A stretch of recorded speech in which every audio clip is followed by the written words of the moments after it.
Some call me Steve, Dad, husband, or friend. Others might call me boss, coach, or mentor. Today you can call me the Leadership Hacker. Thanks for listening in, I really appreciate it. My job as the Leadership Hacker is to hack into the minds, experiences, habits and learning of great leaders, C-suite executives, authors and development experts so that I can assist you developing your understanding and awareness of leadership. I'm Steve Rush and I'm your host today. I'm the author of Leadership Cake, I'm a transformation consultant and leadership coach and can't wait to start sharing all things leadership with you. Today's special guest is Kevin McCarney. He's a successful entrepreneur, restaurant chain owner, speaker and mentor. He's also the author of Big Brain, Little Brain. But before we get a chance to speak with Kevin, it's a Leadership Hacking News.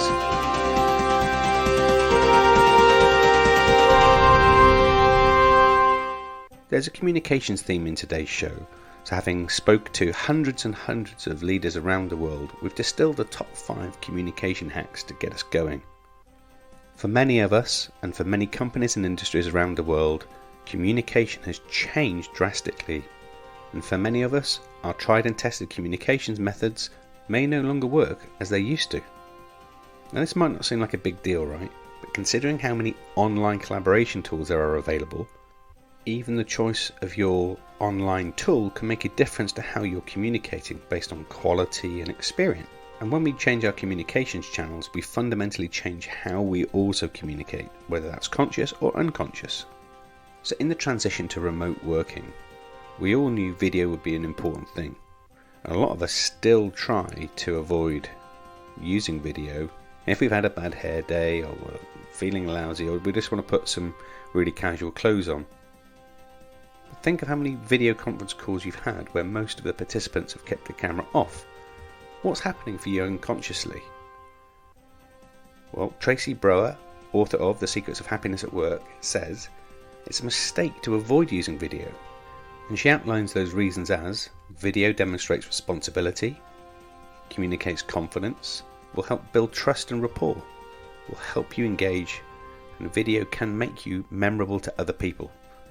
And Tracy goes on to explain, of course, video may not be appropriate all of the time, but situations where it's preferable, take the advantage of making yourself known.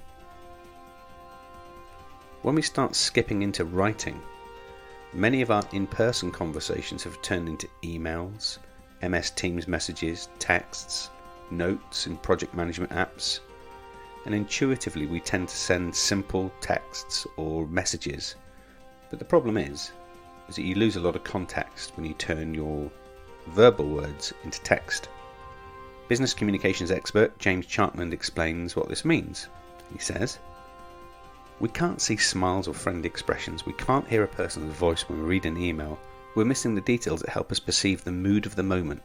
All we see are blunt words, black and white. Lacking those important visual and auditory cues makes us fill in the gaps." So hacks when writing: ask, don't tell.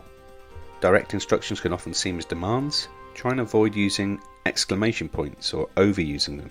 But if you do want to make a sentence sound upbeat or happy, then that's the right time to make a statement appear less flat. Start your message with a disclaimer. If you're given feedback or addressing a difficult topic, start with a sentence that says you're writing with kindness and a smile.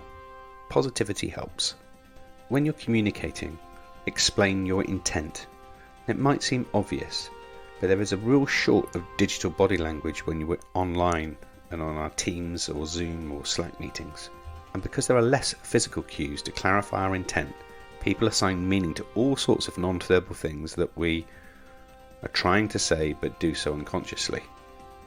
So the hack here is by stating intent early, people understand where this comes from, where the message comes from, and it removes the ability for them to start deciphering their own meaning of what you're trying to say. Use storytelling to make your message more engaging. Think of how many dull meetings you've been into where you just didn't really get to understand what the desired outcome would be. The hack here is to zoom out, to think bigger before we go deeper. And sometimes we get so enamored in the deliverable, we lose sight of the larger story or the larger strategy, and we focus too much on the detail.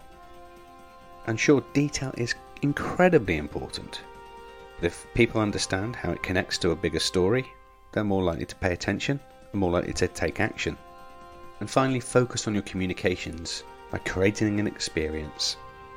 Jennifer McClure, CEO of Unbridled Talent and Disrupt HR, says that the adoption of a new communication tech wasn't always as strategic as it could have been.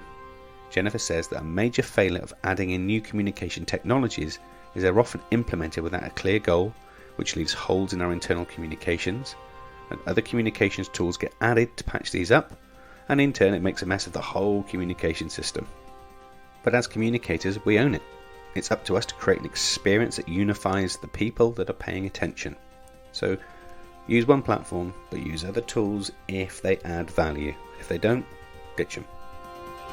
That's been the Leadership Hacker News today. We always love hearing your stories, so please continue to get in touch. Kevin McCarney is our special guest on today's show. He's a successful entrepreneur, founder and CEO of Poquito Mas chain of restaurants. He's a speaker, mentor, and author, and his latest book is called Big Brain, Little Brain. Kevin, we're delighted to have you on the show. It's a pleasure to be here, Steve. Thank you so much for your time. So you have a really great story to tell, and I'd love to kind of get into a little bit about how you arrived doing what you're doing today, because it's not a traditional route that you took and actually involved a little bit of an epiphany along the way. So maybe tell us a little bit about the backstory. Yeah, thank you very much. Well, I grew up in a very, very big family where winning the argument was the rite of passage. I had 4 older brothers, 2 younger sisters, and my parents, and we were constantly arguing about different things. I learned how to win the argument. I learned how to deal with lots of different situations because we moved so much. I think we moved 8 times before I was 11. And so I got used to dealing with reading people before I could even read a book.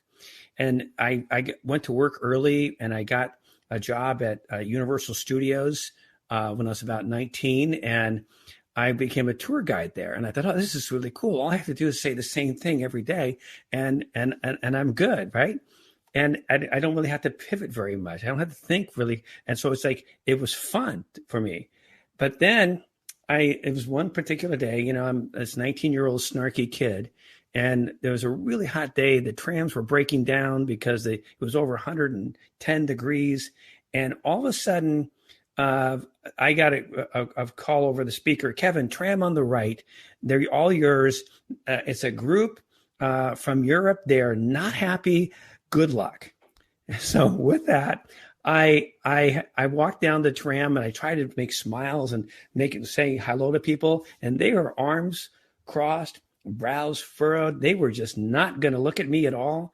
I get to the front, and the leader of the group grabs my arm. He says, "Take us back to the bus. We don't want to do this anymore. You can't do this to us." And I looked at him. I said, "Sir, that's way above my pay grade, but you're going to have to sit down because we're moving." And the driver heard me, and he immediately started moving the van.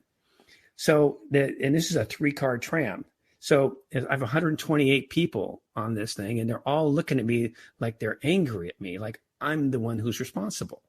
And so my immediate snarky 19-year-old self asked that gentleman to sit down. He did, but he looked at me. He says, "Well, fine, but we are not going to have a good time. You cannot make us laugh. We will not enjoy this." And so I looked at this and I said, okay, in my mind, my snarky 19-year-old says, "Oh, this is just another argument to win, right? I'm going to win this argument. I'm just not going to give them a good tour. I'm not going to point things out. I'm not going to show them different things that they'd pay to see. I'm not going to do that." And then in the front row of the second car was a family from the Midwest who was completely sunburned like everybody else because of the time in the sun. And they had big smiles on their face. And they had T-shirts from the football team that they liked, so I could see where they were from. But they were smiling at me. And I looked at them, and I didn't realize that in a split second, I just made a decision like, wow, instead of giving a really snarky tour, I'm going to give this family the best tour I can because they're there to have a good time. And so that's what I did.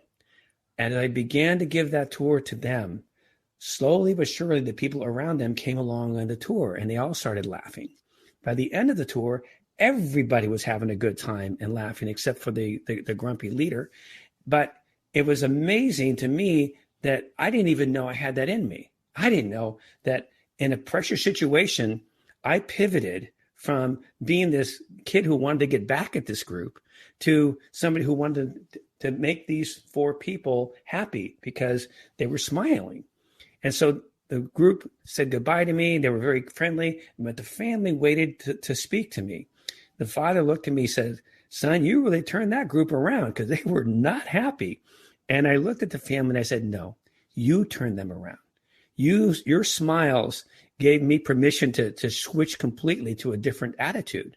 And I said, I was going to have a completely different tour. It was not going to be friendly. It was not going to be nice. But instead, I gave that tour. And the mother, I can feel her hand to this day, puts her hand on my shoulder. She said, "Well, I want to thank you for choosing to give us that tour, because we can never afford to be in California again. This is the only time, and this just made our vacation." Wow. So I had no idea the power that I had, even as a tour guide doing my job, on these people's life. It's an amazing story, Kevin, isn't it? You think about the whole principle behind what makes people tick. You could have changed and made a bad day for dozens of people, right? Oh, so many, and myself included, because what I didn't see until the end there was one of my supervisors getting off the back row of the tram, because he was auditing me to see how well I was doing. So you can imagine where my career would have gone. And it's a good idea for everything in life. You don't know who's listening sometimes, but in this case, it was a lesson to me that the word she said, chose, that stuck with me for a long time. So I'm trying to understand what's happening in pressure situations where you can pivot from one attitude to another one in a split second under pressure. And what I realized, and I started doing so much more research on this, which was the one of the genesis of the book, is I started making notes throughout my entire career as to how people handle different situations. What I particularly love about the story, because you tell it in the book, is you've described throughout the book, actually, this whole kind of neurological response to how people deal with communication, except you've done it from a non-medical, non-textbook perspective and used your own life choices and experiences in playing it back for people to understand in simple terms, right? Yes, absolutely. Because I think that when I was I started my own restaurant company after that, did a bunch of stuff, then started my company. And I realized, okay, I'm learning this stuff myself, how I can manage any particular situation. I can handle pressure. Now, how do I teach my team how to do that? How do I teach other people how to handle these situations? And you used a really important segment there, a non-medical, a non-academic language, so it was easy for people to grasp and they could see it. Rather than sounding like, oh, I'm going to use these fancy words, I want to use everyday language so that it made sense in everyday situation. And I guess that's where the whole notion of big brain, little brain comes from, right? Exactly. Well, and I did enough research to where I started asking everybody, and friends of mine, physicians, stuff like that. And, it really comes down to, when people drink, their big brain gets cut off from their little brain. The little brain is that reptilian fight or flight brain. And the big brain is that neocortex, all the smart stuff that we know what the right thing is. And what you realize is different influences, whether they're chemical or environmental, have an impact on the way we communicate. Our communication is in constant state of evolution. We're learning from the people around us. But one of the things I noticed, and I started really understanding, is that the big brain is that brain that's in control. It's genuine, it's thoughtful, it's kind, it's a good listener, and it builds trust when you communicate with the big brain. The little brain is that impulsive, sarcastic, snarky, selfish, the brain that snaps back at just a slightest provocation, and a really poor listener, and it creates mistrust. And the difference between these two worlds is you're going to have a peaceful life, or you're going to have a life that's going to have a lot of bumps of chaos in it. And little brain will create chaos, where big brain will try to come in and clean it up. But if you use your big brain to begin with, you have a much smoother path ahead. One of the things you said at the top of the show really interested me, actually, and it plays on that whole notion of how you read people before you read books. And that's kind of ironic, because it turns out that you are dyslexic and therefore actually you had to rely more on your unconscious behaviors playing out and reading people than you would have done perhaps working around text and stuff. How much of that did you notice was developing into something over time? So much in growing up, that's exactly what I did. And one of the things that I got really good at reading, and again, I didn't read my first book until I was 21. And I was convincing from a friend of mine, because I was just so frustrated with the words and everything. But what I got really good was reading tone. And I realized how important tone was to every communication. And tone is very difficult in the digital age, because I don't think emojis quite give you the tone that they're intended. And so what I really got to learn was how much the tone is the message of what you're saying. Because you can say the same words in a different tone and they mean something completely different. Right. I walked into my house one time and there were 19-hour day. I just want to get in there, sit down and grab some water and relax. And there's 25 choir kids jumping up and down and singing at the top of their lungs. I had known about this meeting, but I opened the door and it's like, okay, what do we got going here? Right. That's what I said, because I had trained myself in situations. But can you imagine if I walked in and went, okay, what do we have going here? Same exact words, but the message to the audience is completely different. And I can tell you, my daughters appreciated the first tone because that's the one I used. And it really, what you really understand, especially as a parent, but also with employees, the tone is the message. And if you can control your tone, you can control the conversation. You can maneuver any conversation. And the most important part of that is that tone is usually the first thing that begins to escalate in a conversation that turns it into a confrontation. Yeah. And if you can control, I had 4 older brothers. I had to get good at this. Right? So I got really good at managing my tone and pulling other people into my tone instead of following them into their little brain tone. And you call out in the book, actually, little brain activators and big brain boosters, right? Yes, that's correct. Yeah. Got it. So what are they and how would we use them? Well, little brain, and in the book, we have the little brain words in that, but it really comes down to what people think about you is the last impression that you made on them. So if you're thinking about, I want to use this company and for doing some editing or something, and you're thinking, you know what, let me think about which company, and you go to that company and your first thought is going to be the last impression that person made on you. Not the first impression, but the last impression. So if the last impression was that person's rude or disrespectful or abrasive, you're going to be switching to, you know what, let me look at somebody else. Because what happens is when we get activated, and it could be something as minor as somebody disrespecting our favorite football team. And all of a sudden we think, well, I have to fight for my football team and I have to say something back. Or it could be cutting off in traffic. Somebody cuts you off and you say, I have to go after them. Or just somebody being loud in a movie theater. And I think that these are all little everyday situations that if we allow them to annoy us, it gives little brain a lot of power over what we're going to say. So the idea is, yes, there's going to be things that annoy you and bother you every day. And it could be all these little things. It could be anything at work. It could be things that have been piling up. But if you allow any of these everyday situations to turn that annoyance into a confrontation, then it's because you haven't taken control of that moment. And that's the whole idea behind big brain, little brain is keep big brain in control, keep little brain out of the conversation.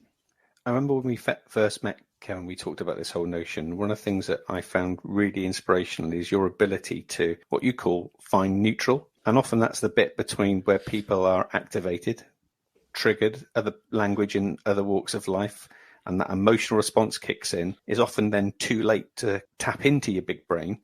but you find this bit in the middle called neutral. And I think that's a really essential part then, isn't it, of how we then learn how to respond, right? Exactly. And as we mature, we get better at it. And the more we use neutral, the more natural it becomes for us. In these situations like where, I walked in and I got surprised, or you get surprised at work with somebody ambushes you with a report they want you to do anything. But if you can get to neutral, and Viktor Frankl, who survived 4 different concentration camps, wrote 29 books on human behavior. He had the best line on this. He said, between stimulus and response, there's a space. And in that space is our power to choose our response. Right, yeah.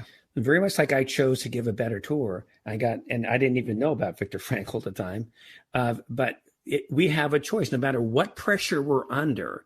Whatever somebody has done, somebody's poking us or provocating us, we still have a choice. And we talk about the fight or flight brain all the time in media and stuff like that. Oh, it's fight or flight. But it's much deeper than that. There's another part of that whole idea is neutral. Between fight and flight, there is neutral. And neutral is where you get to pivot and decide where you're going to go. And flight doesn't always mean running away. Sometimes it means stepping out of the way of a problem. And fighting doesn't mean you're always going to be confrontational as much as you're going to stand up for yourself if you need to.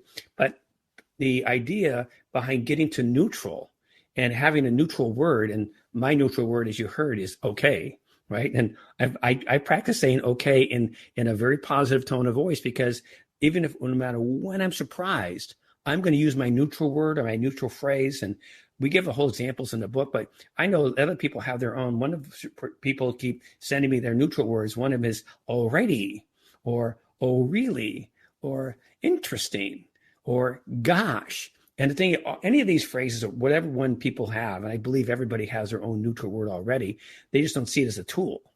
And it's a wonderful tool, because if you can get to neutral under pressure, it's an immediate awareness that, oh, I had better not let my little brain finish this conversation, because it's going to create a problem for me that I got to clean up. I got to bring my brain into here to finish this off. That's what neutral is. And the more you use neutral, the more you use that neutral word, the better you're going to be, because it's going to make you stronger and stronger. So the importance of having a neutral word is really essential, isn't it? Because without it, I guess you would then trigger more little brain activators. Yes, exactly. And I think that what will happen is you fall into a little brain cycle of, oh, what's the next little brain thing I can use or say, if you don't realize, because the neutral gives you the awareness that you need in that moment, where if you could just use your little brain, somebody else is going to respond with their little brain, and you just get into a little brain cliche war of talking back and forth, and you get completely off topic, and you get away from even the conversation you were in. You get more into a reactionary comment. And without that, can you still get into neutral, or does access to big brain become really difficult? No, you can get into neutral at any point. And I think that if, let's say you've gone down the road a little bit and you've made 1 or 2 little snarky comments, as soon as you become aware of that, you can go, oh, I probably shouldn't have said it like that. Let me rephrase that. Let me go back. And that's where big brain takes over, because it really does. You're constantly evolving in that conversation. You're constantly going to have different moments of awareness. But if you can know that your neutral word is I see, or oh, really, or you want to take some time, and let's say somebody puts pressure on you. Well, what do you think right now? And in the book, we have a section where we talk about time parachutes. Give you a little time before you answer a question. And one of the things that I don't like to do is, when I'm under somebody pushes me, answer this now. Right. I go, you know what? I need a little more time to ponder that. That's a really interesting thing. Let me think about that. Let me give that some more thought. Let me give it the thought it deserves. Something like a time parachute gets you out of a lot of sticky situations when you get into them. And I think it's one of those graceful exits that keeps you out of little brain. It also gets you straight to neutral. Yes, exactly. And it's a tone of voice. I never realized how critical it was. But if you watch any movie or any TV, you'll see how manipulative tone can be. So in the virtual world, how have you seen this change? So obviously you can hear tone, but I wondered if you could see tone through the way people are typing or the way that they are using emojis in the digital world.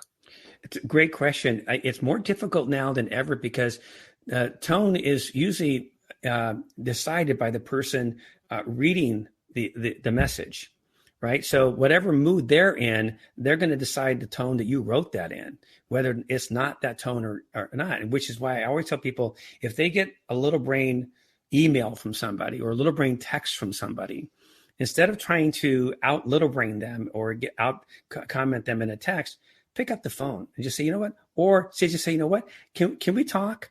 Can we have a conversation?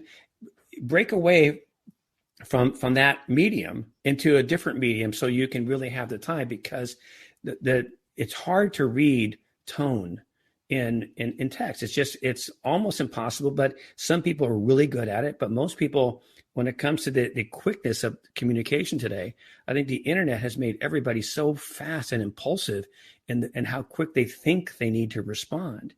And one of the things we discuss is, no, you don't need to respond right away.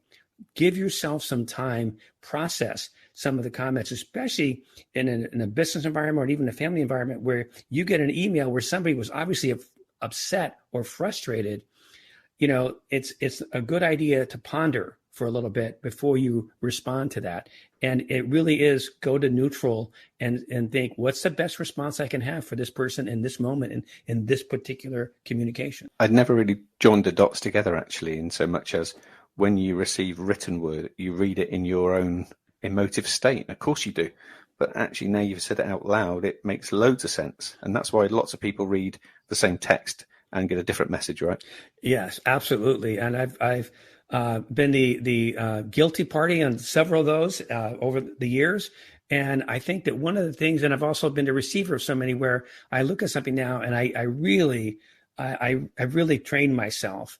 And I think that when it comes to communication, we have to constantly be in a state of improving, evolving, and training ourselves to get better. We have to practice our verbal muscle memory, really, to get better at how we respond to different things.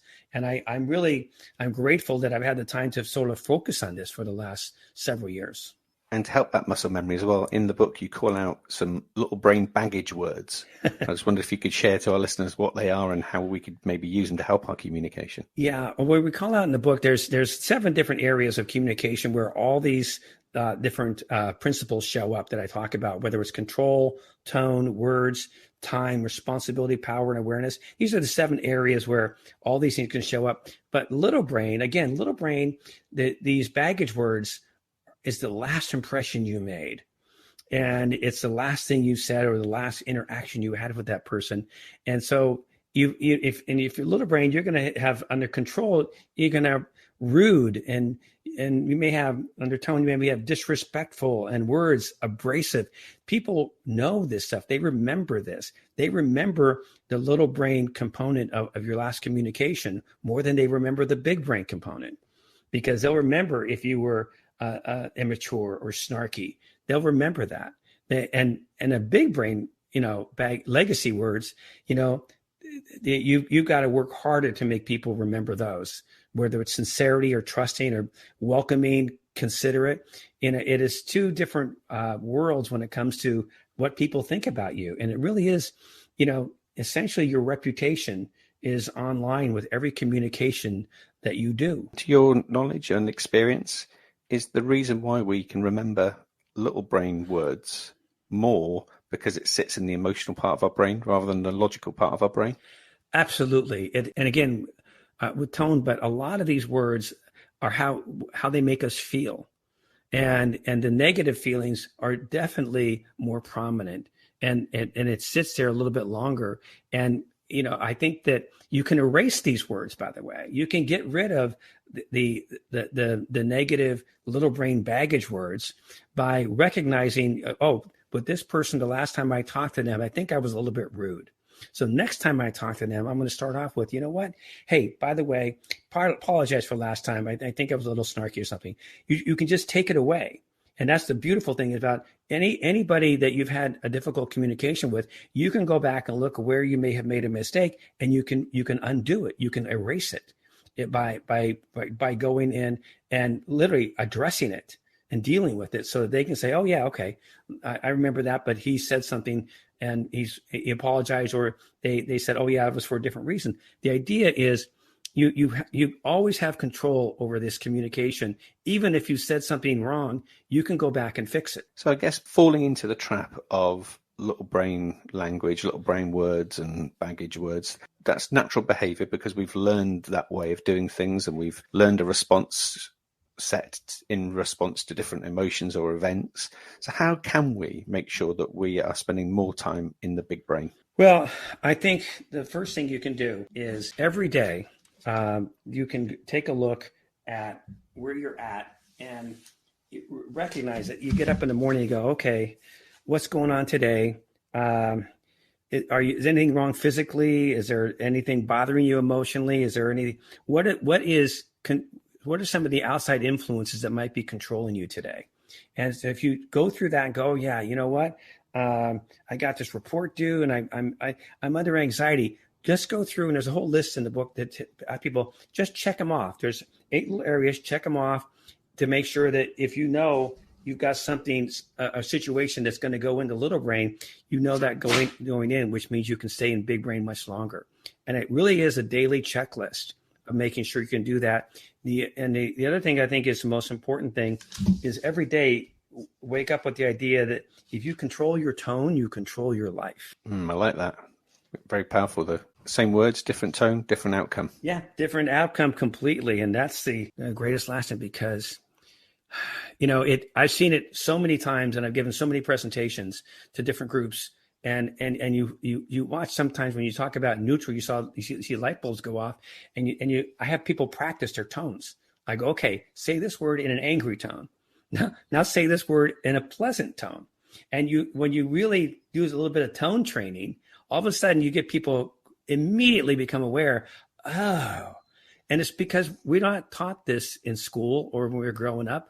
We gather our information on communication by the environments we're in. And if the environment doesn't teach us, then we've got to go out and find it somewhere else. So here's the thing. It's a really interesting point you just come across, actually, and I've had this conversation with a number of people over time. What's the reason we don't teach this stuff at school?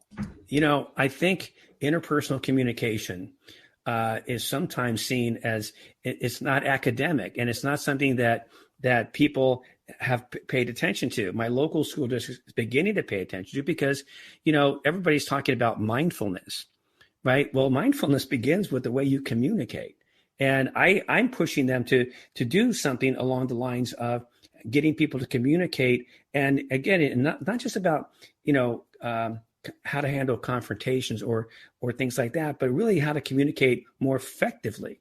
And I think they just, from an academic standpoint, they're looking at their curriculum, and that's all they have time to deal with. So it's outside the curriculum and I speak at a school every year locally here to this group of kids because they want this message for that group.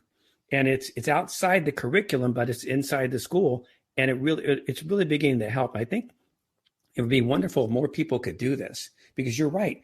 I just think that the academic world is not their fault as much as they're not necessarily aware of this. And even my book isn't going to be seen by an academic culture as, oh yeah, we can just, even though it's laid out where you can teach this, it's going to be, they have to understand it's not based upon some academic school. This is street psychology. This is observational life psychology. And it's not about white coats and animals testing or putting wires on people. This is everyday life. And it's more difficult for people to accept. And ironically, the more academia we have, it's putting it to work in everyday life, which is where the rubber really hits the road. So actually what you have in absolute terms is the effect of all of that psychology going on, which I think is why it plays out so well. Yeah, I think it does. And I think that's why we have to always understand that we're evolving in our communication every day and every situation and every environment we're in. And we can get better at it. And I think that everybody has the ability to get better at communicating. And I think that's going to be the challenge. I think that one of my favorite stories is my own story where, I got much better at tone after my 5-year-old daughter taught me a lesson when I was under a Christmas tree trying to put up some lights, and I saw her walking up the steps of a ladder, and I said, "Caitlin, get down from there." Right. And she did. She kept walking up, and I yelled again, "Caitlin, get down from there." Raise my voice. Right. And I get out from the tree, and I'm about to launch a very louder, angry tone.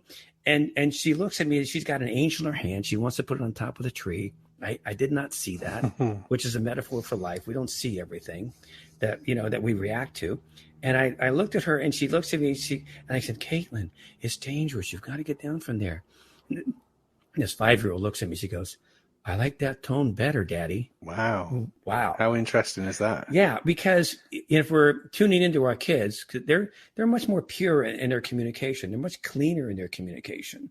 They're not muddled by all the other extra words. They know what they're reading. They're reading tone. So it's a wonderful lesson for me. It was a wonderful lesson, and it still is. Yeah. But it really comes down to we're constantly evolving. And don't ever think that we've learned enough to where we don't have to learn anymore about communicating. This is everyday communication. We still have to get better at it. And it'll always be evolving because the world's changing, the way we communicate changes, the medium in which we do so changes, and therefore our response to it. So it'll always be something that's new and fresh for us to get into, right? Exactly. And I'm so grateful we got podcasts like yours that are out there to get the word out to more people, because I think podcasts have been one of the greatest things that the digital generation has created. More information, more sources of good information where people want to take the time to listen.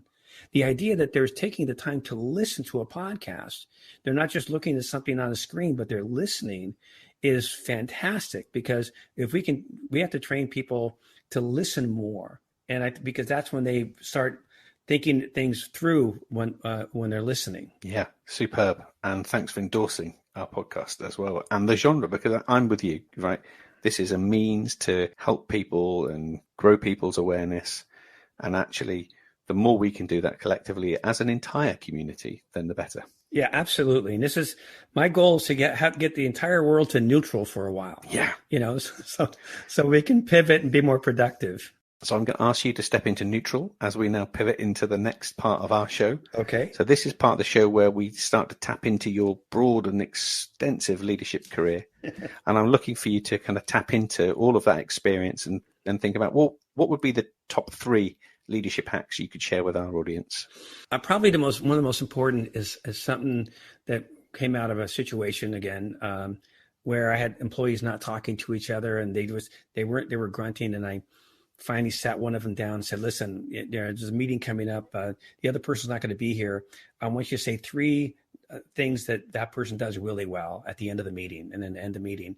And he did a wonderful job of doing that. And the next day after that meeting, where the person who he wasn't speaking to wasn't there, but the next day he walked in, and all of a sudden that person was speaking to him and being very friendly. And what we noticed is that without her being there, he used what we now have labeled as good gossip. Good gossip is one of the greatest leadership hacks ever, because you can strategically use it. It has to be honest, otherwise it won't work. But it's strategically talking nice about somebody or saying nice about somebody behind their back, because it does multiple things. And not only, well, in today's world, it gets back to everybody. There are no secrets anymore. You can't whisper. That doesn't make a difference. People just turn up the sound.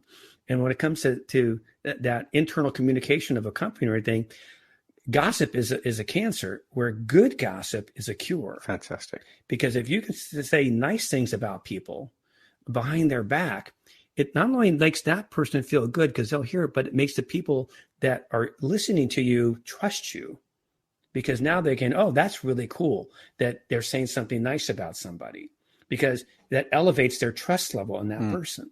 So I would definitely say one of my hacks would be good gossip, because it's absolutely incredibly powerful and incredibly useful. The next thing I would say is control your tone. It is probably the most important thing, and practice your tone. And I think that, realize that no matter what situation you're in, you always have a choice. You always have a choice. You don't have to do or say anything. You always have a choice. That's when it's going to be to understand and really use these words. Say to yourself, how I communicate is who I am. And because how you communicate is who you are. And if you can understand that how you communicate and that the words you use today are going to be with you forever, especially in this environment we're in where everybody's got a recording device on their hip. The words you use today will follow you forever. So choose the words you want to follow you.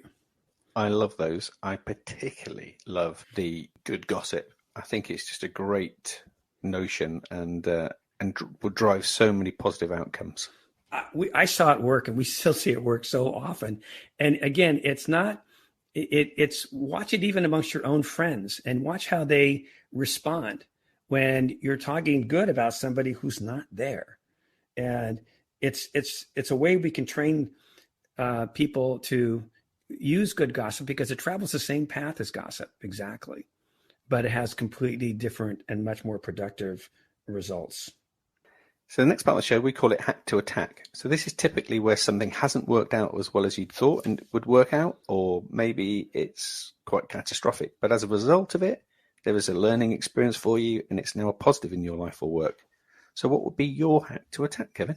Well, I think that the thing that has taught me the most is standing behind the counter at the restaurant for the first 7 years and realizing, because I was so good at winning arguments, customers would come in and they would say something, and I know I'm right. All right. I know that they ordered the food wrong or something. And I kept trying to win the argument with the customer.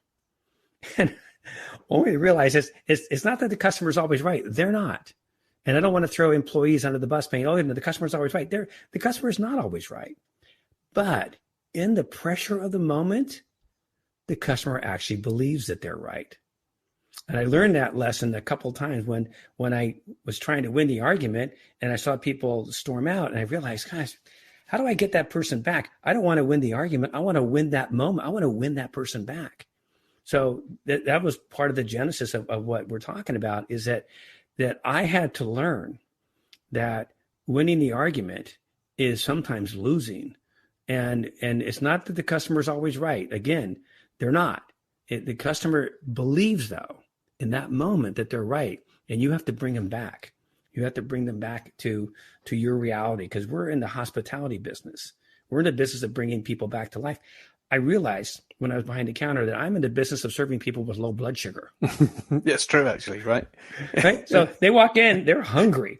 So they're not necessarily mentally exactly who they normally want to be. And so if you get anything wrong, they can go, it's physiological. They're hungry. So what I learned is, okay, there's a physiological state here that I'm dealing with. I have to train all my people how to deal with people in this age, because our job is to bring people back. I want to bring as many people back. There was a situation in a restaurant where a customer got completely out of control, and we were able to bring her back and to the point where she apologized. And what I tell my employees right now, I said, look, the word restaurant comes from the word restaurar. It's a French word, right? And it comes from 1765. A guy named Boulanger in Paris, this is the story that Merriam-Webster puts out there. Couldn't get into any of the food unions, so he created his own little soup and stews place. And he put a sign in his window, come in, you weary traveler, and my stews will restore you. And it's the perfect idea of what the restaurant business is all about. I think any business, really. People are looking to be restored. They are looking for something to make them feel good, whether it's listening or whether it's eating. They're looking for something to make them feel good. So they're going to come back to something that makes them feel good. I'm in the business of restoring people. They come in, they're hungry. Somebody was angry at work. Our job is to send them back out restored. And I really, my employees have done a wonderful job of doing that for 37 years. And what's made Poquito Mas so successful, Kevin, is you put communication at the heart of all of that, right? Absolutely. Communication and honesty and freshness, and just knowing that your customers are human, and your employees are human. And you know what? You're going to work with whatever situation comes up. It will be fine. And you know, I'm never, I can't say I'm not surprised, but I'm not shocked by many things anymore. Now, the last part of the show, we get to give you a chance to do some time travel. You get to bump into Kevin at 21 and you get to give him some advice. So what would it be? Listen more than you speak, because you will learn so much more and you will know what to say when you do speak. Because my 21-year-old self was not a great listener. And I think that listening was probably the one lesson that I learned gave me the most insight. And I think that it would be, do that, listen and don't be in a hurry. Really powerful words, really powerful. Love it. Now, having listened to you today and knowing all the great work you do, Big Brain, Little Brain, by the way, is a great read. It's packed full of tools and traps, you call it. So if folks will listen to this, I wanted to get a copy of the book or wanted to learn a little bit more about your work, Kevin, where's the best place for us to send them? BigBrainLittleBrain.com, and you can go to Kevin at BigBrainLittleBrain.com, and I return all my emails. And if they want, you can click on the link and get to Amazon to buy a book. And please leave a review, good or bad. Leave a review, whatever you feel about it. I think it's the most important thing right now is to get the word out to people. And of course, unless you're in California, you're unlikely to bump into Poquito Mas. Yes, absolutely. Poquito Mas is in LA. We've got 8 locations. We've been around, like I said, 37 years, and we make everything from scratch every day, every tortilla, everything. So it's good food, and you know, we're still in business, and I feel grateful that we've survived this last year and a half, and I know that no matter what's ahead of us, we'll deal with it. Yeah. Kevin, thank you ever so much for sharing your stories and helping us all find our neutral word. I think that's the goal for the day, and sharing your wider experience with us. And just thanks for being part of our community on the Leadership Hacker podcast. Well, Steve, I can't thank you enough for doing this. I've listened to your stuff, and it's just so healthy to listen to a program like this. It's healthy. And so I appreciate you're here. And I appreciate you too. Thanks, Kevin. All right, sir. I genuinely want to say a heartfelt thanks for taking time out of your day to listen in too. We do this in the service of helping others and spreading the word of leadership. Without you listening in, there would be no show. So please subscribe now if you haven't done so already. Share this podcast with your communities and network and help us develop a community and a tribe of leadership hackers. And finally, if you'd like me to work with your senior team, your leadership community, keynote an event, or you would like to sponsor an episode, please connect with us via our social media. And you can do that by following and liking our pages on Twitter and Facebook. Our handle there is @LeadershipHacker. Instagram, you can find us there at @the_leadership_hacker. And at YouTube, we're just Leadership Hacker. So that's me signing off. I'm Steve Rush, and I've been the Leadership Hacker.